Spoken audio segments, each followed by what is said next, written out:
Kedutaan Malaysia di Washington belum menerima sebarang notis. Lebih 400 rakyat Malaysia bakal dihantar pulang dari Amerika Syarikat.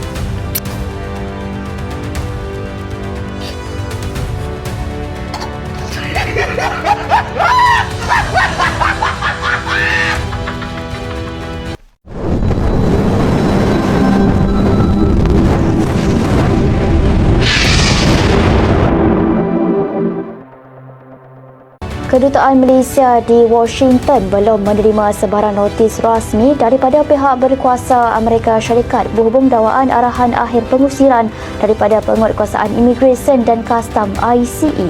Wisma Putra dalam kenyataannya berkata ketika ini pihaknya dimaklum mengenai perkara itu. Jelasnya, kedutaan dan konsulat di sana sentiasa berhubung rapat dengan pihak berkuasa berkaitan di sana. Susulan perkembangan itu, Wisma Putra turut memberi jaminan pihaknya akan memantau situasi berkenaan dengan rapi dan mengeluarkan sebarang perkembangan terkini jika perlu. Laporan sebelum ini mendedahkan seramai 435 rakyat Malaysia didakwa antara 1.44 juta individu yang menerima arahan akhir daripada pihak berkuasa untuk pengusiran. Mereka kini dilaporkan berada dalam doket bukan tahanan ICE dan menerima arahan akhir pengusiran selepas Donald Trump dilantik Presiden untuk kali kedua. Menurutnya, warga asing yang menerima arahan akhir pengusiran masih boleh mendapatkan perlindungan melalui suaka di negara itu sebagai pelarian atau bawah konvensyen menentang penyiksaan Pertubuhan Bangsa-Bangsa Bersatu PBB. Bagaimanapun, Washington tetap mengharapkan negara asal menerima kepulangan rakyat mereka. Lebih 400 rakyat Malaysia bakal dihantar pulang dari Amerika Syarikat. Tindakan imigresen tegas pentadbiran Donald Trump kembali mencetuskan kontroversi. Apakah Malaysia akan bertindak?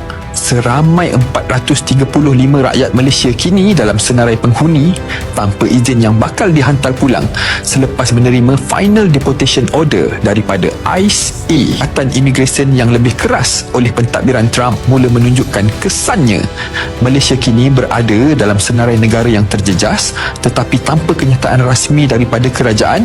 Rakyat tertanya-tanya, adakah kerajaan akan membantu mereka kekal atau mempercepatkan penghantaran pulang? Amerika kini semakin mengeraskan kawalan imigresen. Baru-baru ini, kebijakan imigrasi Amerika Serikat di bawah pemerintahan Presiden Donald Trump semakin diperketat, berdampak pada sejumlah warga negara asing, termasuk mereka yang berasal dari Malaysia. Namun, hingga saat ini, Kedutaan Besar Malaysia di Washington DC belum menerima pemberitahuan resmi mengenai rencana deportasi lebih dari 400 warga Malaysia yang diduga berada di Amerika Serikat tanpa dokumen resmi. Selain itu, tidak ada permintaan bantuan konsuler dari warga yang terdampak. Sementara itu, pemerintah Amerika Serikat telah mengambil langkah tegas dengan mulai mengirim imigran ilegal ke fasilitas detensi militer di Guantanamo Bay, Kuba. Setidaknya 2 penerbangan deportasi telah dilakukan meskipun rincian lebih lanjut belum disampaikan. Isu ini mendapat perhatian luas di media sosial dengan banyak warga Malaysia yang memberikan komentar dan pendapat mereka.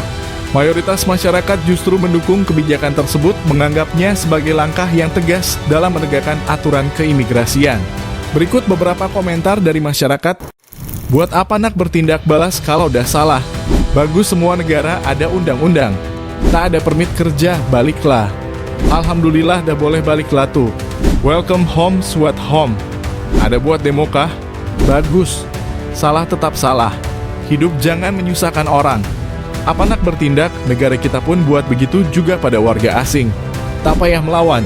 Tolong, jangan jadi kampung macam negara jiran.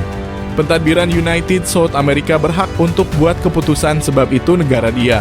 Kita sebagai orang luar sedar diri buat cara orang luar. Mereka yang dihantar balik ialah mereka yang masuk secara ilegal. Kita juga menghantar pulang warga asing yang ilegal. Jangan ikut budaya negara jiran yang menegakkan benang basah walau salah.